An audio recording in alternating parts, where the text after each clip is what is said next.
How to unhide a post on Facebook. First, open the Facebook app on your phone. Tap on the menu icon at the bottom of your screen. Scroll down and tap on Settings and Privacy, then select Settings. Now scroll down to your Activity section and tap on Activity Log. This is where you can manage all your Facebook activity and hidden posts. Tap on Your Facebook Activity, then scroll down and select Manage Posts.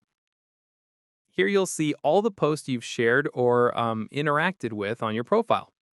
Tap on Filters at the top, then select Categories. From the list, choose Posts Hidden from Profile. This shows all the Facebook posts you've previously hidden. To unhide a post on Facebook, simply tap the three dots beside the post you want to restore and then tap Add to Profile. Your hidden post will now be visible on your Facebook timeline again. And that's it. You've successfully learned how to unhide posts on Facebook and restore hidden content to your profile. If this tutorial helped you, don't forget to like and subscribe to Null Tech for more helpful guides.